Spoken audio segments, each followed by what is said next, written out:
This is Rating Descending, where we watch IMDb's Worst 250 so you don't have to. My name is Abigail Ward. And I'm Michelle St. Clair. And tonight we watched Beowulf. In a besieged land, Beowulf must battle against the hideous creature Grendel and his vengeance-seeking mother. Let's watch.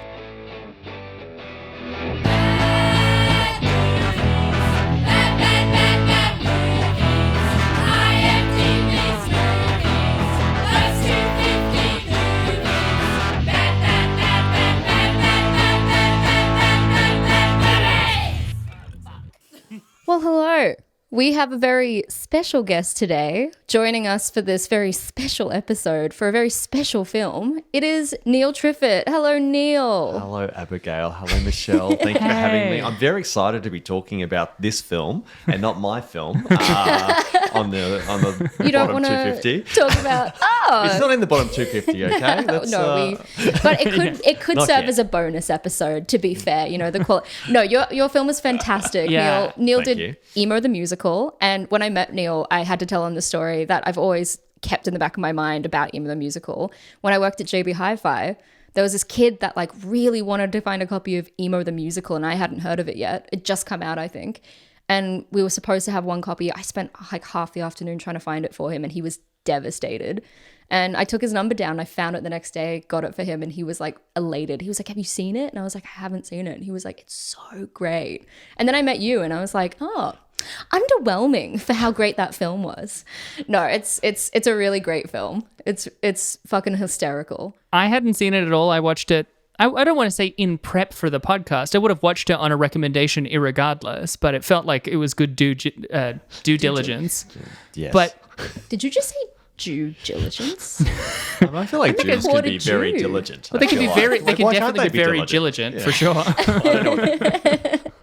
No, but Emo the musical was rad, man. Great Thank you.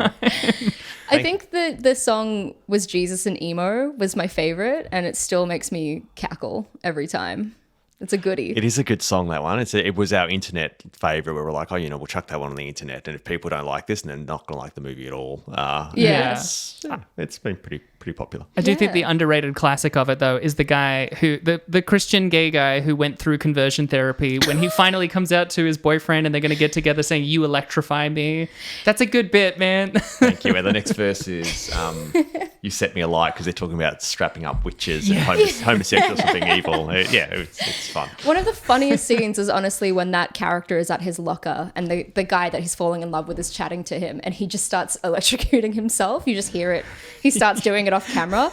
That made me cackle. My partner was like watching the movie over my shoulder, and he was like, "Who made this?" And I was like, "I know who made this." And it's fucking I great. think more than anything, there's just a lot of good bits. It's a lot really of good funny all bits. the way throughout. And that's honestly like when I watch any Australian film that's genuinely funny and ambitious, it's just a breath of fresh air. You know, it's not some drab, sad like drama set in the desert. And it's exciting. Thank you. And I'm glad to hear that you think that, like, you've got to make something ambitious, I think. Yeah. And we really wanted to be ambitious. It might have been a little bit too ambitious, dare I say. Because, it was a musical that was made on a very small budget. Yeah. And with a crew that had... I mean, it was an experienced crew, but it's like the production team had never really made a film before. I'd never made a film before. My producer had never made a film before. And we're like, now let's do the hardest thing we can possibly do together. Yeah. And it was a shit show, but fun and rewarding. And we were pretty happy with the results we got in the end. Yeah. And so it started as a short and then you got the funding to make a feature. Is that what happened? Yes. So we made it as a short just for ourselves because we thought it would be funny and Yeah. stupid. And then we finished and we're like, oh, that's actually really, really quite good. So Yeah. we sent it off to some festivals and we won some awards, and Screen Australia was like, oh, hey, we like this too. And they sent us some money to write the longer version of the script. And from there, it was a pretty quick journey. In a way, I'm now trying to get more films up. Yeah. And I think it's like 10 years is the average time that it takes to get a feature film up in Australia, Yeah. which I can think of, I don't know if I want to do that. Yeah. But anyway, we got it up in maybe 2 or 3 years. So now this next one that I'm trying to get up, I'm going banging my head against the table and going, why is this taking so long? And I feel like Emo gave me unrealistic expectations. Yeah, it's truly a real success story, I find. Like, I think that it's a dream to have something that you make into a short become a feature so quickly. But It's just a testament to the quality of the work, I'm sure. Oh, shucks. But not the Keep quality going. of the man. I have to establish. I can't stroke your ego too much, No, keep essentially. going. I think you can. Are you sure? Yeah, give it a try. Well, if we'll be the devil and the angel, I think the quality of man is excellent. There you Wowee. go. We've got good cop, bad cop going Yeah. on. Yeah. We just got to keep you in line. Yeah, okay. No, that's fair. I like to be beating around a bit there. Yeah, well, according to Emo the Musical. Well, I wanted to ask about the music itself because I did the thing that I always do when I'm like, I like that movie, where I looked it up and just wanted to read about it. And I saw you were listed as one of the composers. So did you come up with the songs? Do you play guitar and stuff or any of the instruments? Like, what's your deal, man? It was an interesting process. So I wrote all the songs for the short film. And then when it came to the feature film, I was writing the songs while I was writing the script. Like, Yeah. it's such a good process because there's something about your brain works differently when you write a song. And I think it Yeah. kind of frees up a lot of the stuff when you're writing that gets kind of clogged. I think writing is a very analytical brain, whereas music is a little bit weirder and more flowing. So by the Yeah. time I came out with the first draft of the script, I had a first draft of the songs. But I kind of like write folky satirical music, whereas Okay. there's a lot of... Whereas the short was fine for that. It was filled with folk music and it was really fun. But Yeah. with the feature, there was a lot more emo music, which Yeah. a film could emo the musical should have a little bit more emo music. It wasn't my forte. So we got in a punk guy called Craig Pilkington, who was in I think it was oh no, I've forgotten the name of the band he was in. He's really cool. He did a lot of music producing for Archie Roach as well when he was alive. He's covered a lot of the famous people, so we were really lucky to get him, and Yeah. he loved punk music, so it was a bit of a nice progression for him to experiment with some emo stuff as well. So he whipped a lot of the stuff in line. Yeah. Did you have to dive into some emo music to get ready for the film as well? Like, did you have a playlist of particular emo bands or songs? Yeah, so My Chemical Romance was on constant play. Huge. Jimmy Eat World was a lot more of an influence Yeah. than, say, Panic at the Disco or who's the third one in the Fallout Boy? triangle? Fall Out Boy. Never been able to get into Me Fall Out Boy. neither. I just don't get it. So Blink? Did you listen to Blink to get into the mood or the spirit? is that emo? Blink 182. Well, it's not pop emo, punk, it's pop you know? punk. Look, it's pop punk. Yeah, that's Green true. Day, I think, leans closer to emo-y than You know what's true emo? Blink does. The Used. Did you listen to The Oh, Used? wow. I think in passing, but I don't. Yeah, no, That was like didn't stick with me. angsty emo band. It's just songs about basically just cutting yourself to feel something. That's every Wow. song. Okay. Yeah. Yeah. Content warning. I want to say, I'll go Jesus. listen to that after this podcast. That sounds really fun. Thank you. Great. Thanks for the recommendation. I'm just saying, if you need a sequel, if you're thinking of a sequel, Great. that's the film you're trying to get off the ground. Oh, The Used has got you covered.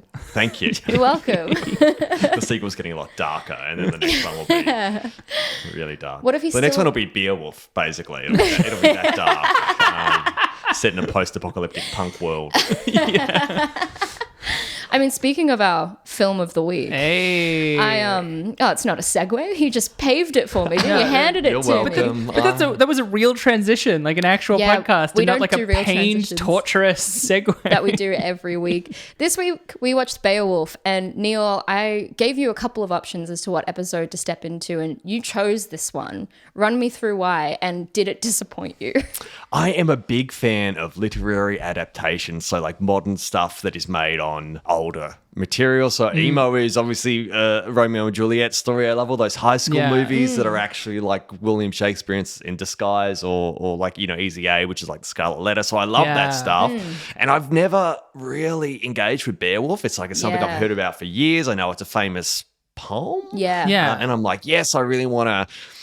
What a great opportunity to learn a little bit about this old poem that's been so influential. And boy, was I. I mean, I think it was probably a pretty successful adaptation of the poem, which I haven't read yet. I don't know. Having watched the film, I'm not sure if I want to read the poem. Did you ever see Yeah. the Zemeckis one, the like strange animated one that came out in the 2000s? Was it 2005, 2007? Who was Beowulf? Was it? Oh, Christ. I remember Angelina Jolie was Grendel, I'm pretty sure. Was Hemsworth? Was there a Hemsworth in Wasn't the this reboot? pre-Hemsworth? Or- So you're It talking was about... a pre-Hemsworth? Okay. It's confusing because there were about 5 different Beowulf films that came out in 2007 alone. I What? don't know why, but there was a real revival for the historical epic poem. The one that you're thinking of was by Robert Zemeckis. Yeah. And it was written by Neil Gaiman. The reviews were Oh, yeah. actually kind of okay. Not the best, not the worst. It would never make it onto this list, for instance. But it had Ray Winston in it and Anthony Hopkins, John Malkovich, a good cast. So that was just one of the numerous Beowulf films that came out later. And I mean, hey, in relation to those films, this was a bit of a trailblazer, you know? It was one of the first to come to screen. Well, I'm surprised that the others bothered after this 1999 movie. Didn't they say, well, it's been done and we can't beat that? If it doesn't have techno, I'm not about it, Exactly. you know? There's really no more story left to tell in Beowulf after this.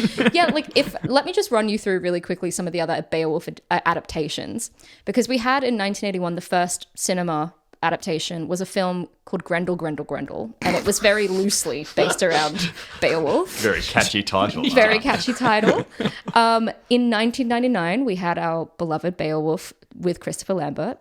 In 1999, there was also The 13th Warrior, which was based on Beowulf, which actually it has a very similar vibe, I hear, to this film. And I would love to watch it.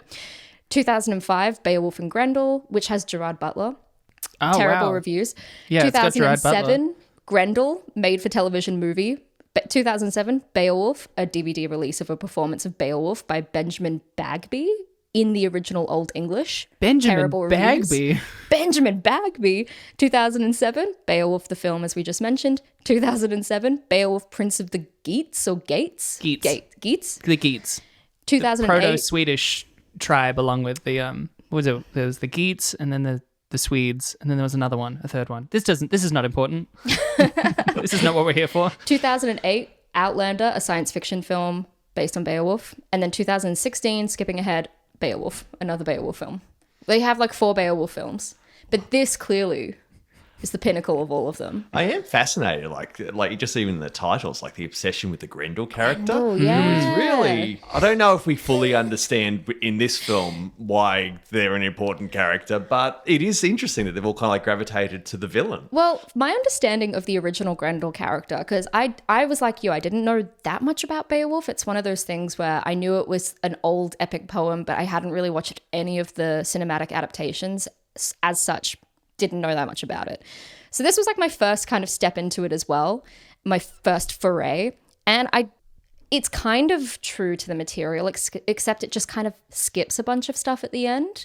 Because traditionally the poem is broken into 3 parts. You've got his battle with Grendel, the battle with Grendel's mum, and then a battle with a dragon that kills him at the end. And they just kind of cut out the whole dragon sequence. And the Grendel's mum bit was very brief. It was really focused on Grendel. Everyone loves Grendel.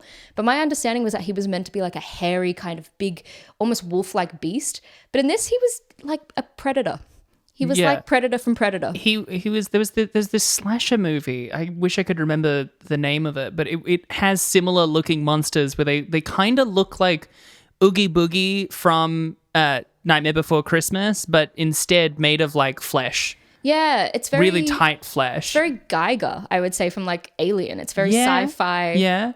Greasy. Chubby alien, dripping, wet. Very wet. Very wet. Viscerally wet, I would say. And obviously because his mum is, in this film, like very eroticized. And it's so soft porn. Is the weird, grotesque Grendel like the opposite of the mum, or is it still the same cinematic universe? Like, are they, I don't know, is it the same style that these two characters exist in the same world, or are they opposites? One, it's also, like feral little creature, and then Grendel's mum is like hot, horny, animated Angelina Jolie with titties out.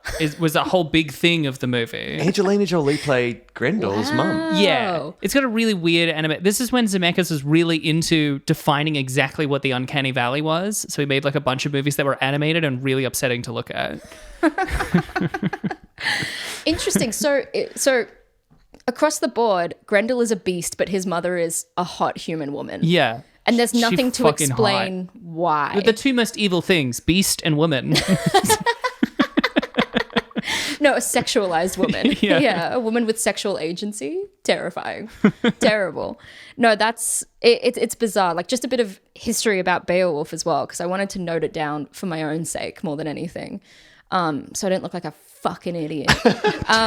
Beowulf is a heroic poem. That's like the genre that it falls into. And it was composed between 700 and 750 by an anonymous poet in England. Some people even speculate that it might have been written by a couple of people altogether. It's kind of newer than I thought it was then. Yeah. It's not really contemporary. No. When did you think it was written?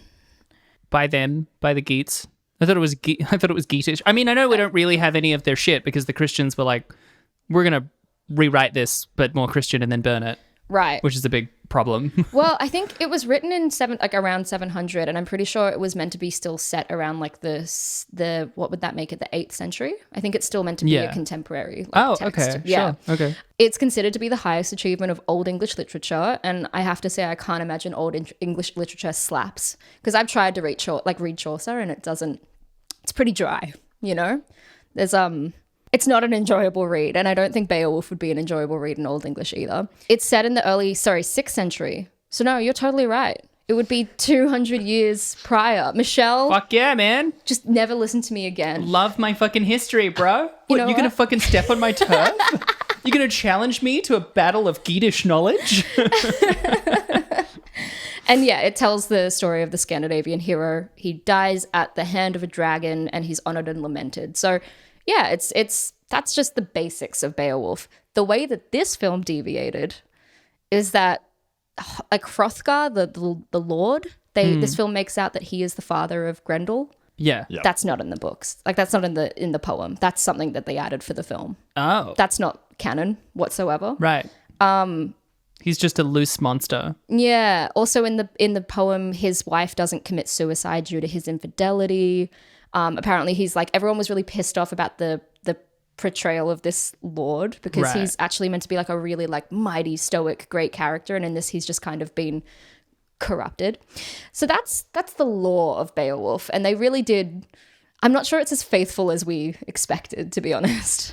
I mean, I don't know enough about like this period of literature, but there was something even about the portrayal of Beowulf. Like, it's this knight who just rocks up and is going to save this kingdom that's being terrorized. Yeah. And I'm imagining if I was reading it, you know, he'd be windswept hair and he'd be really attractive, and he'd just know he had to do right, you know. Yeah. Whereas in this film, they've kind of got this really troubled guy who's, I don't know, something's happened to his mum's fucked a demon at some point.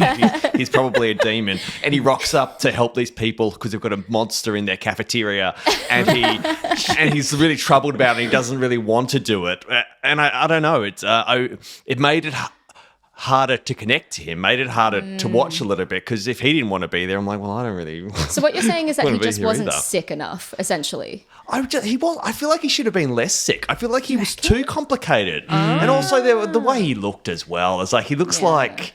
His white hair. Well, he looked like he was a cosplayer, and he like accidentally. That's a great way to put it. He's like a cosplayer that, you know, he's a little bit too old for the parties, and the kids they've stopped inviting him, and he just does it around his house, and his wife's like, "Oh, can you please you reckon he's got a wife? take the wig off?" I reckon he's at home with his parents, you know? That's great, Darren. I'm glad that you're wearing your outfit again. Yes. It's good that you've got a hobby. Are you going to work this week?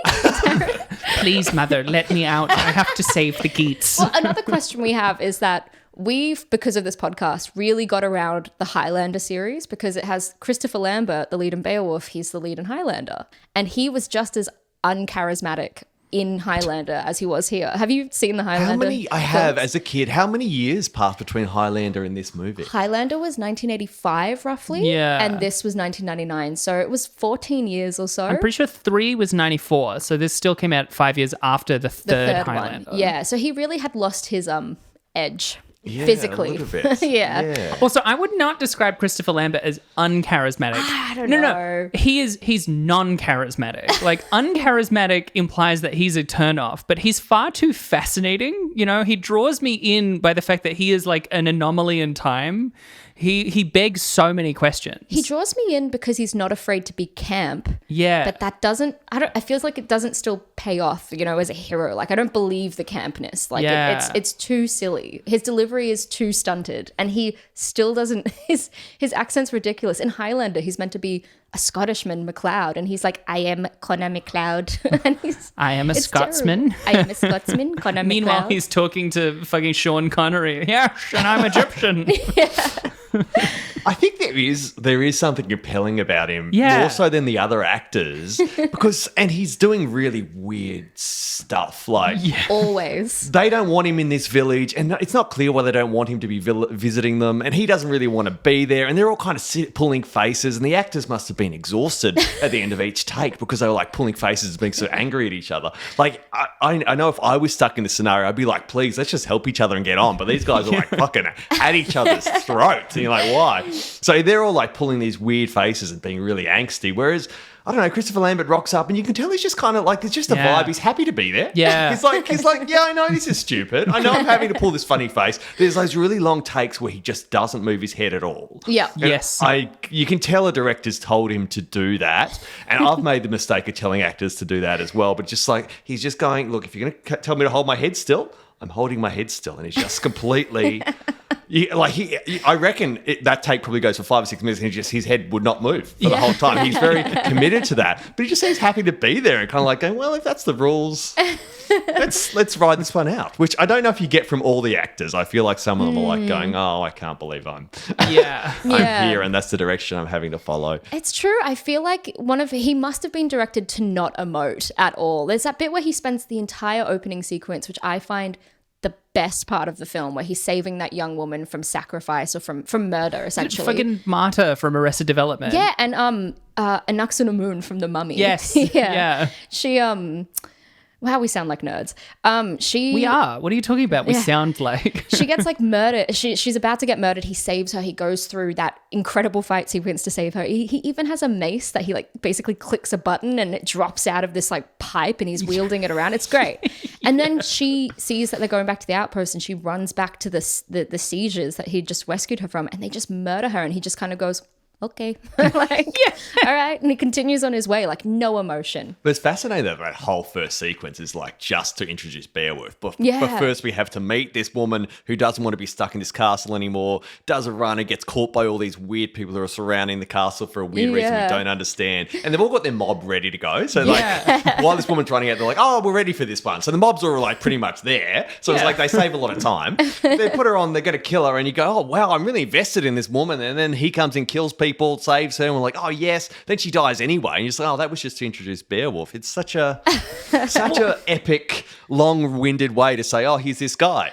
I feel like it's also trying to introduce the world, which maybe I feel like I really struggle to understand this one. Abby can attest. When we did Highlander 2, I was the only person who had any fucking clue what was going on, right? I'm good with interpreting and parsing these movies. Not this one. I have no fucking clue what anyone was saying at any point. But am I right in saying that this world, this post-apocalyptic sort of medieval, but with some things and not others, is never really explained or expanded upon in any way? Never. I don't need lore, but I want something. From my understanding, and correct me if I'm wrong, so there's this monster in the canteen of this kingdom. Like basically, they're going and they're fighting this guy in this really awkward room. Yeah. But anyway, somehow everybody just else... a loose room. It's a weird room. They're just kind of like, well, we think he's roughly in there. You're like, if you're a monster, surely you could find a better room to hang out with in the canteen. It's almost like you got to like just push through the turnstiles I'm to sure get into they've got the a great into the hall fight. somewhere with a long dining table. That'd be a great fight room. Well, the original Beowulf, he's hiding out in the Great Hall. Yeah. But even I think that's pretty lame. Like the Great Hall was where you had your dinner. It's like, if I'm a monster, what am I going to do? Just go hang out in the... So Beowulf has to come in because this guy's got a pesky monster in his Great Hall. Very His dining annoying. room. In the dining Anyway, room. so from my understanding, there's this monster in the dining room. And Is that your Cluedo answer? I think it was the monster in the dining room with the mace. Yes. Monsters in the dining room, and literally everyone's found out about this. Yeah. So instead of helping this kingdom out, they've said, oh, let's just kind of like form a ring around this king, like a ring of steel around this castle so that the monster can't get out and no one can get out either. Yeah. Is that it? Is that what's going on with the Maybe. group outside the castle? But when he arrives, they're like, you're one of them. Which to me implied there's something going on with the loose people in the world. My understanding is that they're containing the outpost so the monster can't get loose. That's my understanding. They think that like in order to keep him in there, to defeat him, they can't let anyone But the leave. people outside seem to hate that. And they Yeah. kill people who come out, yeah. which doesn't, Yeah. it's not going to hurt the monster. They're really by killing mad the about it. people. Look, I'll give you my very brief overview of the film do. because Okay, just for the people that haven't watched it, listening at home, it's very bare bones. We and haven't we'll even get done the into key details or specifics. anything. Oh, yeah, key details. Right. We just went straight into it. Well, there's only a couple because we've gone over the basics Sure. of Beowulf, but the film was directed by Graham Baker, and I looked into his very brief filmography, and he did Alien Nation with like Mandy Patinkin back in the 80s. Never saw it, but apparently it's a bit of a cult classic. That's cool. And Born to Ride with, who's the guy from Full House? The Bob Saget. No, the other one. No, the guy with the mullet. They all have mullets. One of the guys from Full I know House. who you mean, but I can't remember his name. He's a real like family favorite kind of actor, and he John plays, Stamos. Yes, he plays like a motorcycle guy. I only saw the poster and it looked really camp, and I kind of want to watch it. And it was written by Mark Lee and David Chappe. They didn't have wiki pages, so I don't know what they've done, and I refuse to do the extra research. Here's the quick overview. An outpost is under attack by a creature named Grendel on a nightly basis. Beowulf, a mysterious warrior, meets the lord of the outpost, Hrothgar, and is permitted to slay the beast. Hrothgar's daughter, Kyra, by the way, Kyra was not in the original poem, from my understanding. Yeah, that totally makes sense. Yeah. Is wary of Beowulf, but the two soon become lovers. Shock. Beowulf confesses that he is half human because his mother was impregnated by, how do you say Baal? The demon.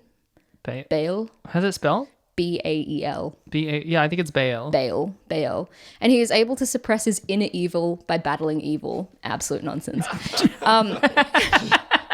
Hrothgar is tormented by his wife's suicide and is visited nightly in his dreams by a succubus, Grendel's mother. Hrothgar attempts to kill the succubus, but is killed by Grendel, who is revealed to be his son. Beowulf kills the beast at last. Grendel's mother transforms into a giant humanoid spider-like creature, which we need to talk about. Yeah. After Beowulf defeats her, the outpost collapses on itself. Beowulf and Kyra escape, and they agree to journey together. The end.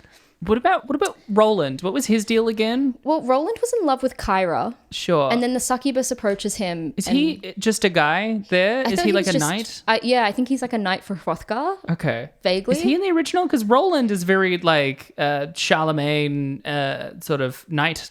I think vibe. Roland is a character in the original poem. Okay. I can double check, but Kyra certainly is not. Yeah. Kyra and her husband that she kills is not a part of the story. Yeah. Yeah. They say what's interesting about the poem, from what I've read, is that there's a lot of like political intrigue and and people's relationships with each other. Yeah. I think that's probably because when you look at the synopsis for the poem, you're like, oh, that sounds a bit boring. It's like, I don't see why this is so important, except the fact that it's probably one of the first. Exactly. But I think, yeah, kind of those interlapping relationships. And I think those follow through to the film, but I don't know if it's as successful in the movie, and probably doesn't work as well in a cinematic format. Like literally everyone's murdered somebody at the start of this movie, and they're all kind of processing the fact they've murdered someone. Yeah. They sit around going, are you going to punish me for murdering someone? They're like, no one mentioned murdering somebody. There is a lot of murdered discussion in the first 30 minutes about a variety of people that we don't see because they have at some point been either murdered or not murdered. Well, it's revealed for some of them that they've been murdered by the other characters we've just met. And so they're all really suspicious of each other, which for my addled brain this morning meant I had no fucking clue what was going on. There's a lot of strange paranoia. Did you guys pick up on the fact that Kyra thinks that Beowulf has come to punish her for the death of her husband? Yes. Who she murdered. Who she murdered. Yeah. Yeah. But that's why like when he walks into town and she's like looking from her window and she looks completely like horrified that he's there, and you're like, what's wrong? What's the matter? Oh, that's why she looked horrified. Yeah. Oh, She just thinks that she's about to be punished by this guy. I thought she was just filled with so much feminine sexual desire. desire that she was like, oh. It could be both. She's like, I'm squirting, but I'm also terrified. Like I'm both at the one time. Squirting upon sight. Yeah. Squirt at first sight. It's a real thing. Okay. Oh, fucking Christ, Abby. Yeah.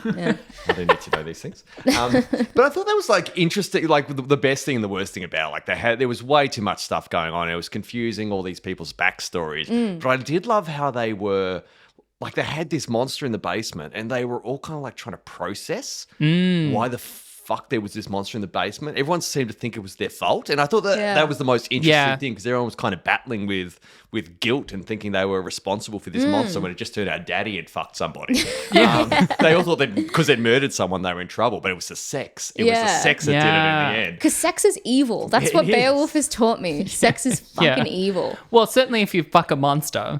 That's, I think if you're visited by a very suspicious evil woman at night, you probably don't fuck her. If she looks like that, if she's that hot, it's not going to go well. There's going to be a monster coming out. You're not that pretty, man. Also, he's in an outpost, right? There is a limited number of people there, and he's the Lord, so he probably knows the most of them. He knows that he doesn't see this woman anywhere else. Yeah. He doesn't know who this is. Yeah. This is a strange woman. Apparently, the woman that played the Grendel's mother in this was, unsurprisingly, a Playboy model. Oh, really? Yeah. She was like one of the top Playboy models of 1997. Yeah. I found that in a top Playboy models of the 1990s Wikipedia article. So, yeah. That's cool. Just went You the were extra just mile reading for that this one woman. anyway, or- Oh, yeah. I already had it saved in my From your bookmarks. personal Hang on, I've collection. seen this woman before. You looked up from it at the movie, like, wait, hang on. Hang on a second. I don't know that, babe. No, yeah, absolutely. I think it's true. I feel like the questions around Grendel's mother and the extra plot line of her being, like, of him being Grendel's father is really bizarre. I'm not sure who decided to kind of layer that into the film or I what think it purpose. could be cool in the same way that like all of the like interpersonal intrigue and the guilt they all carry arbitrarily is interesting in theory, but in practice is a bit of a confusing mess. Him being the dad of Grendel is like all of them think it's their fault, and then he's the Lord Protector, but it's his fault that did it. That's kind of neat. It is cool to try and put a twist into a very well-known tale, you know? It's just something to shock and surprise. But I feel like, I'm not going to lie, the first sequence was so balls to the walls. I kind of had an idea that there'd be a lot more fighting in the film. So in all of these more quiet sequences where they're like voicing paranoia to one another, I was just kind of sitting there waiting for the next fight sequence, you know? Yeah. I really wanted a bit more like maces that come out of a rod when you push a button kind of shit, you know?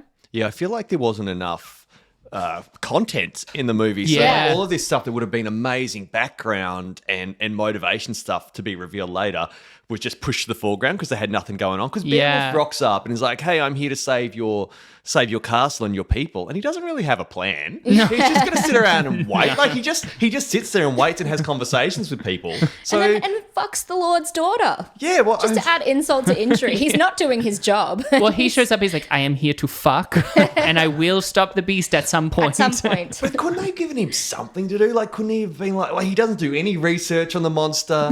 He doesn't. He does like he's just kind of going, well, when I see it, I'll know what to do. I'll fight it. And it's like, well, that's great, but it's not really going to give us much plot, you know. And it takes So he like 3 attempts, doesn't it? 3 or 4 attempts. At that point, Yeah. you'd be like, I don't think you're very good at this. Well, I think his research stage is getting attacked by the monster. It's like, oh, I'm learning a lot through being attacked. Take notes. That's Yeah. part of it. The second time, I think, is when he goes to go kill it. He's like, all right, I'm going to finally do this. And he just gets killed. And they're all like, fuck, man, he was going to save it. And then later he just gets up and they're like, because they're so startled because he died. And he's like, I have a lot to explain. I'm so sorry. But then the king who sees him die is like, oh yeah, that happens. You know, the girl at least is a little bit upset. Yeah. But he's like, okay. That's true. He They can does only not have so care. many people be shocked in the movie, which is good, I suppose. Also, kudos to the outfit they put Kyra in, because at no point did they ever sleep on her cleavage, you know? It always had to be front and center every time she was there. Mad respect. Yeah. Mad respect. They know what the people want, you know? They know what they're here for. You walk into a Christopher Lambert film, you're expecting the presence of cleavage at some point, and they really paid off. Practical for fighting? I mean, Practical this for is, fighting, not that she fought. Yeah. She just kind of weeped over her father's. She had a little knife that she pulled out sometimes. She's like, Yeah. I'm here to fight. And she had this tiny But knife. she didn't fight. She spent a lot of time crying over the dead lord, and then he kind of pulled her away. And it was a bit underwhelming. I expected something, at least like, you know, the classic like woman on woman fight where like they would have put Grendel's mother with her yeah. and been like, go fight it out while the real guys do the big We've seen fight. a lot of those on this list of have. like, there's a woman on each team, so they have to fight each other, Yeah. and it's pretty hot, bro. Yeah. Yeah. I will say, on the note of like them all just like loosely talking to each other, I distinctly wrote down there was this one shot at 54 minutes and 10 seconds. It was so egregious because it's Hrothgar and Beowulf on like the ramparts, I guess, going to go have a chat, and it's already sort of like an awkward wide of them walking up that's got some either matte painting or green screenery going on, and that's, you know, whatever it is. But then it cuts over into like an over-the-shoulder semi-two-shot thing. It's way too close on both of them. That is like so very clearly... They're both like green screened in front of what is just loose background, but also to each other, because you can like see the seams between them. Like they've been, even if they were both there, like digitally moved together or scaled up or something. It's easily maybe one of the ugliest shots I've seen on this list. It's really awful. And we've watched a film that made one of the editors vomit when he was viewing the footage. So that's a big claim. What was that film? That was Food Fight. Yeah. That was can recommend. Yeah, can recommend. It was a 2012 animated film by a guy who claimed to be the next Pixar. And it had Wayne Brady, Charlie Sheen, and Hilary Duff as voice actors. One of the editors was locked in a room viewing footage by the director, and he was asking to be let out because he was getting really overwhelmed by how bright and like fast the footage was. And he ended up vomiting into a little waste paper bin and begging to be let out. It had a budget of like $60 million, and it made $75,000. Wow, okay. I think that's all we need to say. Yeah. Sounds great. Yeah, it's great. It's like an acid trip. It's horrible. Like, it's upsetting, but, you know, some people like horror, we like this. Yeah. So was that shot worse than Food Fight? I think it's on par, at least, with some of Food Fight. It was just pretty distinctly ugly. Like, sometimes you see a shot and you're like, yeah, but there's limitations. I understand that. You know, you can be sort of generous, especially when it's something like this that is like clearly low budget and they're working with what, you know, like later when there's the castle on the hill and I with liked the fire the and castle stuff. on the hill, by the way. I thought that kind of looked cool. It's sort of a wonky effect, but you give it a pass because it works.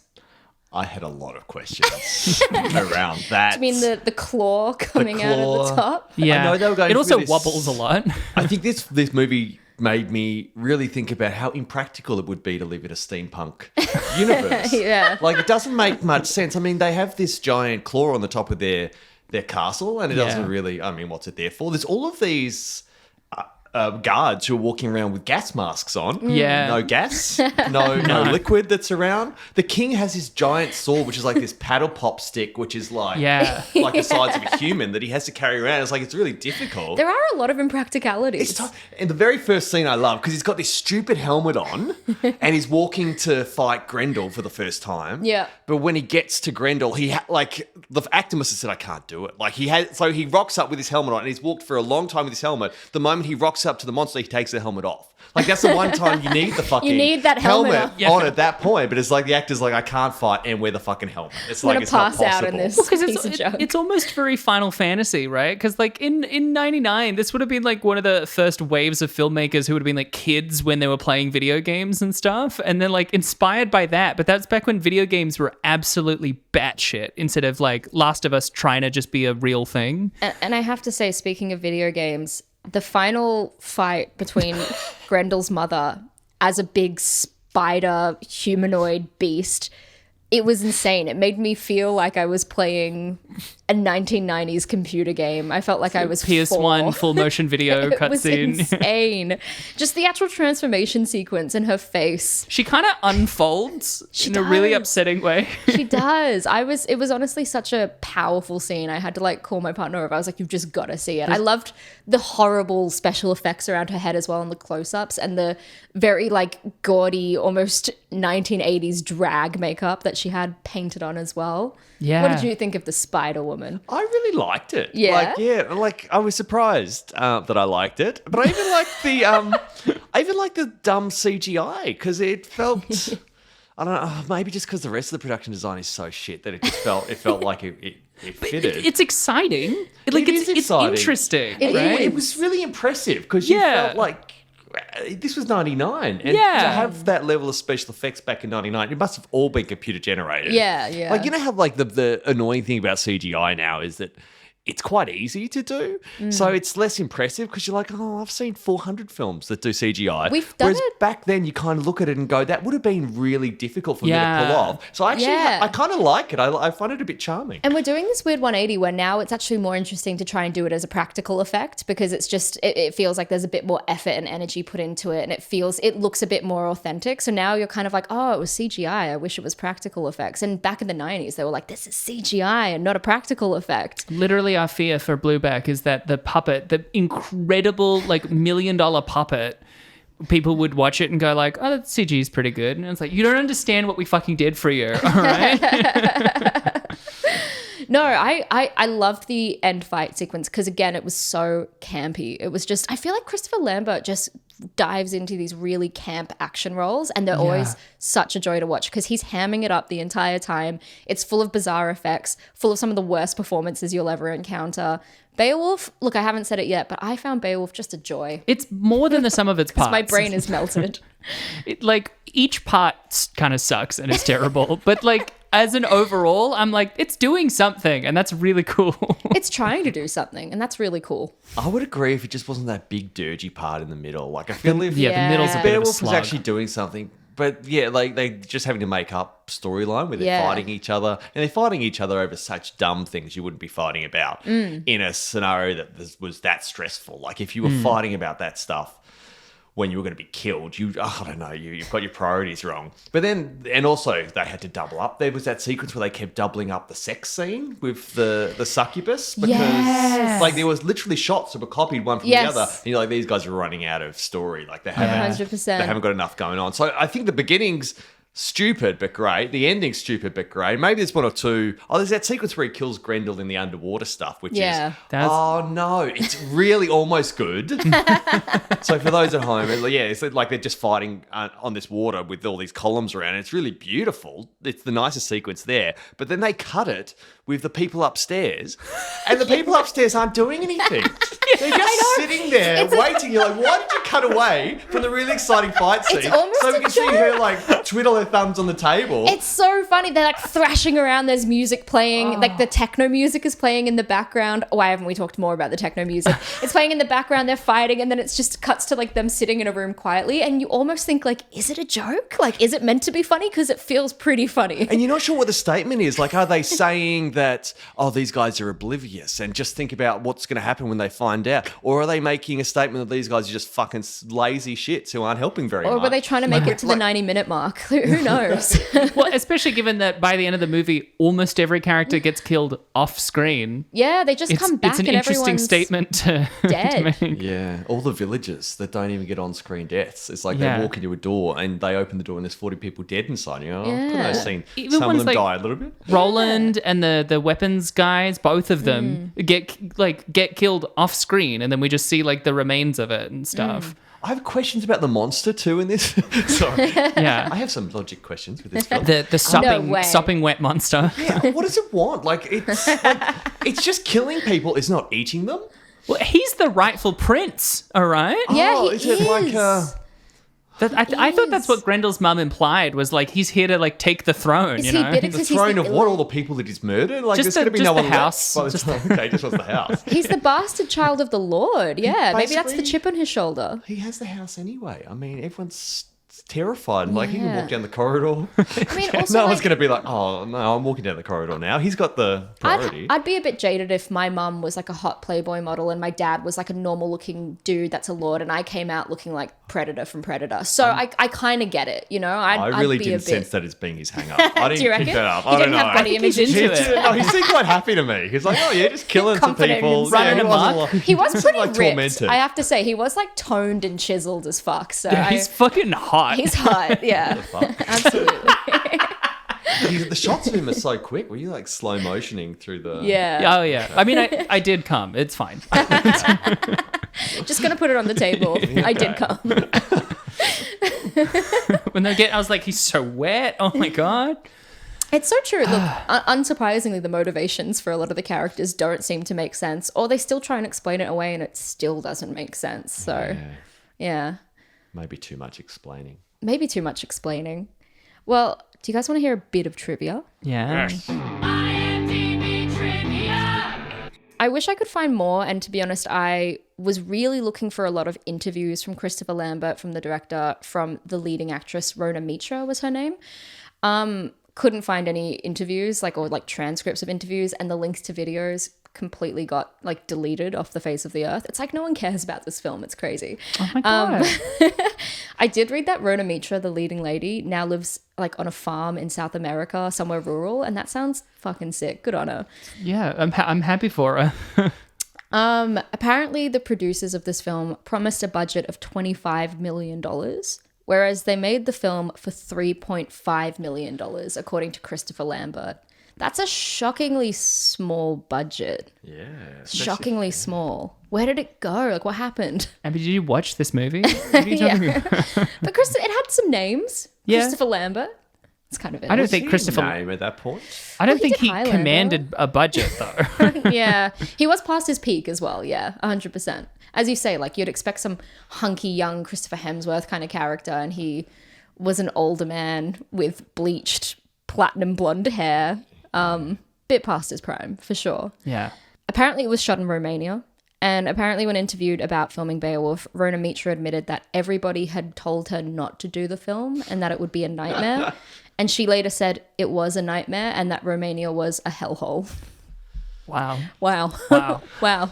I don't know enough about Romania in the 90s to comment, but wow, it's rough. I'm pretty sure they were in the... Oh, no, that was the early 90s. I'm pretty sure they were in the middle of a minor civil war in the early 90s. Well, because weren't they also a communist country? In the early 90s, there was a lot going on in There was Eastern a lot Europe, going man. on, yeah. It's a pretty big time for Eastern Europe. And this is... Okay, sadly, this is my last piece of trivia. I could only find a few. But this was a piece of trivia I pulled from a review I found on IMDb, and I couldn't find sources to back it up. But this person claims, according to the DVD, bonus features that they watched for this film, that apparently there was a group of people working in Romania to build the towers and the castles, to do all the set design, and they were paid primarily in alcohol. And one of the guys working on the set fell and died because he was drunk on the job. Oh my God. Yeah. Not fun. Okay. Not fun, guys.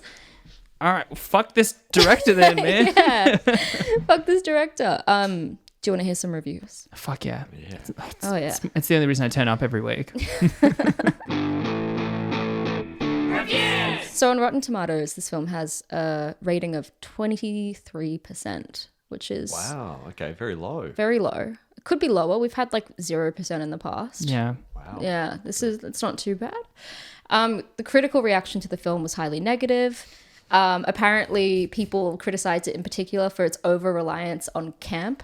But I liked that. This is the only thing that kept me going. They don't know what they've got, man. We're in the fucking sludge of Marvel movies taking themselves seriously and being deathly afraid of camp. They don't know how good they had it. It's so true. And I feel like, Neil, this is the first time you had to do this. You've had to watch this bad movie and come to the table and talk about it. We do this every single week. Yeah. And I need you to know before we step into the review section that it's kind of it's melted our brains. We're dumber people for it. We came to this podcast 2.5 years ago, really wanting to bring out tiny bits of knowledge and wisdom to it. And now we're just kind of it was under 90 minutes and it didn't make me want to cry. So it's a 10 out of 10.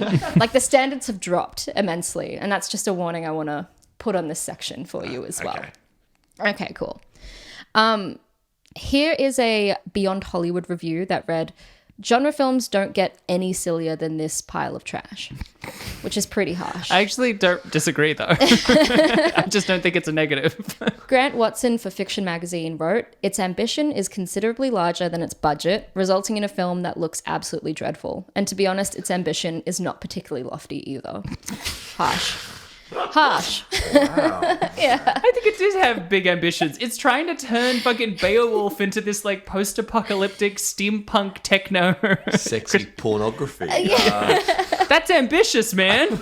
Also, by the way, the soundtrack was genuinely... I saw a lot of people on IMDb in particular talking about how much they liked the soundtrack. They were the songs in it were actually good. If you're in the techno scene, it was genuinely good picks. Darude's other hits after Sandstorm. Yeah. This is an IMDb review left by I thought it said Neil for a second. Oh, and I was like, oh jeez. my God. In 1999. Was this you? There's a reason I Neil picked dash this spell. T on the 12th of September 1999. Left by Nell dash 6. And it was called one of the best movies of 1999. Left in 1999. Extremely good movie. Wonderful FX and fights. Christopher Lambert, handsome as hell. And this Hogarth guy, also nice. There's wonderful music in it. Cool techno. Beowulf is one of the best movies in 1999. Even better than The Matrix. Forget The Matrix and go see this. Oh, was Love this it. the same year as The Matrix? Yeah. Yeah. It puts things into perspective. Yeah. It just does. I don't need to go further than that. It does. I feel like they're almost two sides of the same coin in a way. There's a Don't bit you where, fucking dare. Don't you fucking There's a dare. bit Not where- in this household. There's a bit where Beowulf like runs at a guy and does a flip up him while kicking him in the face, and he's wearing a long kind of black coat. It's very Matrix. The man. Wachowski He does sisters it- did not make a trans masterpiece for you to do this in my house, okay? Are you saying that they were probably inspired by I would Beowulf? say that Is they that watched Beowulf and they went on to create something slightly better. You know, just a Maybe bit. we could put that on IMDb because, like, surely part of this podcast must be like recontributing to the IMDb page. Surely you can write it and say, I really don't like how the Wachowskis stole this. Please give Baker the credit he deserves. What I think you're saying is that it's also time for the reclamation and review of Beowulf as another trans masterpiece. I think we need to find the read on it, you know? Yeah, we'll find something. We'll find it. We'll find it. This was a review left by Igabor called Wondering, 10 out of 10.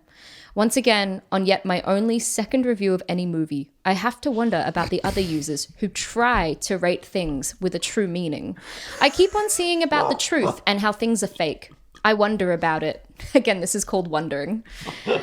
Considering the tale about Beowulf is one of the most fake stories that was ever made. About a great warrior who came from another land and slayed a hideous beast who was hundreds of years old. Now, I know I might be skeptical and all, but that old of a beast is highly unlikely. Any beast! And also, the thought of a movie nowadays having accurate music and not being an epic movie like Braveheart. The music helps the storyline and makes it a cool movie too. I love seeing Chris Lambert in a movie. He brings an element of being not so good. But still a great guy. So mean. I would give it a 9 out of 10. 10 out of 10. This guy learns. I mean, is it just an English translation problem there? Like, by not so good, do they mean badass? Don't know. Sometimes you can tell if it's an English translation, and sometimes it's just someone having a stroke behind their This guy keyboard. learned about fiction for the first time. It's the most fake story that was ever made. And here's my last review, left by Ganesh V in 2002, called Entertaining Movie, 10 out of 10. I'm a big Christopher Lambert fan, so enjoyed the movie. The plot was, well, there might have been a plot, but I didn't find it. Very attractive lead actress. A lot of gore, though. 10 out of 10. Has anyone left any negative reviews on IMDb, or are they all positive? Oh, so what we do to It's balance... on this list. Oh, It's on this list. There's heaps of negative reviews. It's just that we love finding the really positive reviews because we're here for the fucking wild cesspits of IMDb. And unfortunately, I couldn't find any fun goofs on this one either. That's the okay. goof section is usually full of people that are like wasting their time on IMDb. Yeah. We love it. Neil, that was Ganesh V's review of that was Nell 6 or Neil Neil from 1999. No relation. Review. What's your review of Beowulf out of 10? If you were to rate it on IMDb, numbers. yeah. Oh. If you were to leave an IMDb review, Yeah. Technically, we don't really necessarily think that ranking art with numbers is great, but that is what IMDb has pushed us all into. about, yeah. And so, for the purpose of the podcast, we have to indulge in it. Yeah, I think it's really boring for me to disagree with the rating system, so let's not do that. Yeah.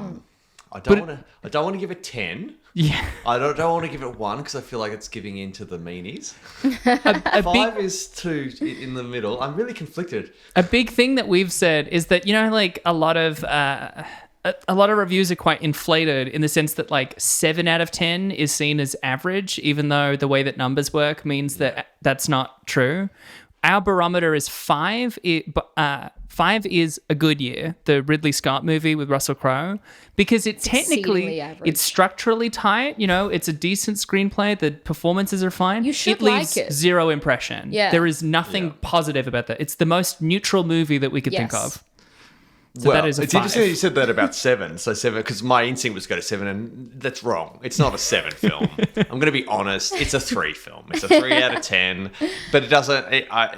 I think it's still fun to watch if this is your jam. But Yeah. still 3 stars out of 10. What would you give it, Michelle? Look. Look, listen. We've given movies like this sometimes very effusive praise. I made the mistake early on of giving Ultraviolet a 7 out of 10 or a 7.5, which on reflection is unhinged. It's okay. I gave Howling 2, Your Sister is a Werewolf 10 out of 10. That's So true. It's the only 10 out of 10 I've ever given. Wow. I don't regret it. At the same time, though, this is a movie made for a specific audience, right? And I think it knows that. And I think for that audience, it might be like an 8. It's still like there's better in that genre, right? But I think for who it's being made for, like the original Highlander is like a 10 of that style, of that like just balls to the wall sort of like trying to be cult action movie. It's still a badly made movie, and I think for everyone else, it is like a 2 or a 3. So I'm going to give it like a 4. Oh. My brain is messy and sludgy these days, and for me, it's not about if it's a good film anymore. It's just about did I enjoy myself? Did it ruin my week or not? And it definitely didn't. If anything, I really enjoyed watching it this morning. I would watch it again with friends. I'd watch it again with friends. Because Christopher Lambert's just so campy. It's just such a silly film. I think I would... there is that like whole middle sequence that's so slow and boring, but that beginning and end is fantastic. So that being said, and because it was under 90 minutes, also a huge thing for me, because we spend a lot of time on this podcast per week. So if I can just whittle it down minute by minute, perfect. I'm going to give it, maybe like something stupidly high for this film. It's better than A Good Year for me. Yeah? Yeah. Yeah. It left an impression. I'll give it a 5.5. And it's for the camp genre of it all. Yes. It's for Christopher Lambert's platinum blonde hair alone. That's where the 0.5 comes from. Well, that was our reviews. Neil, you mentioned that you have an upcoming... Is there anything you'd like to plug? No, there's nothing I want to plug at the moment. I'm in hardcore development, so I don't know, my mental illness. Can I plug my mental go illness for it. to your Yeah, listeners? hell yeah. Go for it. just- Have a little rant corner. You're in the right place, baby. Get the shit off your chest. Go. You think the people who listen to this are doing okay? Actually, what I'm just playing around with YouTube at the moment. That's all I'm really having a little bit of fun with. I make a few little music clips here and there. Oh, yeah. fun. While I'm trying to keep sane, because development is constant. Revisions, and no one sees those revisions. So if I just make little music clips that I'm in myself, and I just... Oh, that's great. What's your Do that. YouTube handle? Believe it or not, it's Neil Triffett. Inspired. Inspired. But we do some pretty wacky things. We do some one-cut green screen sequences. And That's cool. Yeah, I mean, I've been doing it for years, but it's... it's a slow plug that I don't take very seriously. But that's really the only thing I'm working on. But I like it. I think it's something that's... Yeah, if you want to watch something new from me, that's really it at the moment, unfortunately. We'll be there. Well, you can find Rating Descending on Twitter at RateDescendPod. You can find us on TikTok at Rating Descending, or you can email us at ratingdescending@gmail.com. Or you can find us on our own socials. You can find me on Twitter and Instagram at michelle.stclair. And you can't find me anymore. I've disappeared off the face of the earth. My Insta is private. You're not allowed anymore. But it's also Abigail J. Ward. Also, please leave us a review on Spotify, Apple Podcasts, or wherever else you can find your podcasts. Fantastisch. Michelle, what are we watching next week? Next week, we're watching Super Mario Bros. Oh, with Bob Hoskins? Yeah, Bob Hoskins, a bit of Leguizamo. Have you seen it, Neil? Are you going to compare it to the new one that's about to come out? Like, it's coming out any time soon now, isn't it? Oh my God. Well, but Surely this there's is a great next tie in week. there. We don't have, that's not going to be able to happen. You have Oh to my do it week by God. week, do you? We Is do. it? Yeah. We God, do. it's We a don't- we don't- slave of the system. When we started, we don't choose the list. It's set. We are That's it. contractually obliged to finish the list. best. Well, you can watch the trailer. The trailer's Yeah. come out, Cool. and it's tells you how they're going to Yeah. approach it, which I think is interesting. Oh, that's so good to Pratt know. v. Hoskins, who did a better Mario. Yeah, oh, it's going to be Hoskins. Absolutely. Every time. This movie sucks, but Hoskins. But Hoskins. This is another movie I've seen so many times. I need this to stop for my personal reputation. Hey, it's me, Mario. Come on, I'm Bob Hoskins. Well, I mean, I could do the. It's me, Mario. Woohoo!